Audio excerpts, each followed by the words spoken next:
This is A Drink with the Hurricane, the talk show discussing all things growing your home care business. I get a phone call on the Bluetooth, and it's Liz. Hi, Steve. It's 4:30 in the afternoon on Friday. I got somebody going home right now tonight who needs a live-in caregiver. Okay, Liz, I'll be right there. I turn around, 1 hour turnaround time, go right to the rehab center. I sign the lady up. I pick the lady up, put her into my car, drive her to her house.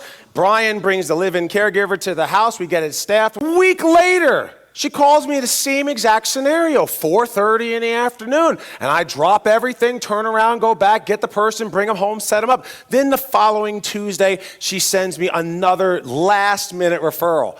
That Wednesday, the day after, so here we go. And every one of those referrals was a live-in.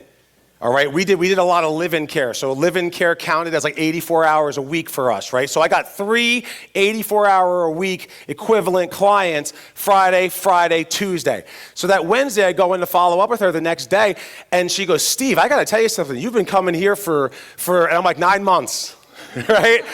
And she goes, you've been coming here for 9 months, and I got to tell you, you really came through in a pinch. I appreciate that. And I'm like, Liz, thank you so much for saying that. And if you think that I'm amazing with no notice, imagine how good I could be if I had like a day or two's notice. And she goes, duly noted. Fast forward the rest of my career, for the next 7 years, that one social worker sent me over $1 million in revenue generated from the clients that she sent me. One social worker. It is worth the wait. Kate, on the other side, Kate was somebody that I knew because I blanketed the account. She was right out of college. I knew every single person in this account when she came on the scene in 2007, and she was right out of college. The administrator of that account, and this is why we blanket the account. This is why we get to know everybody in the account. I knew the administrator, I knew the director of nursing, I knew the director of rehab and therapy, I knew several of the social workers who had worked there, and the social worker who was the head social worker of the department, she had to take a personal leave of absence, but it was a permanent one, so she basically retired. And so the executive director, her name was Danielle McCall, and Danielle knew me very well. She called me immediately and said, Steve, I have 2 brand new social workers, Kate, and the other one name was Nicole. She goes, I want you to come in. I want you to bring an in-service, bring them lunch, tell them all about what you do, but give me 2 weeks. So the administrator said that. Now think about what I just said, right? I had relationship. I developed that account to a point where when the new social workers came in, who contacted me? The administrator, the boss did. Why? Because I was already working with them.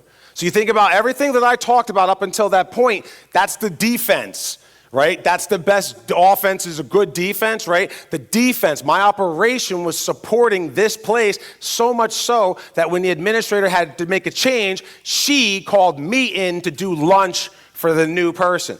So for her, she and I, from day one, I was the first agency she ever worked with because her boss told her to, but I always developed a relationship and continues to move forward. And she also sent me over $1 million in revenue from all the patients for the next 5 years that I worked with Kate. So it's very important that I'm sharing this with you, and I'm going through the background, but I'm also sharing with you how everything that I've talked about for the last day and a half with you comes together when it comes to picking up the referrals and getting the relationship.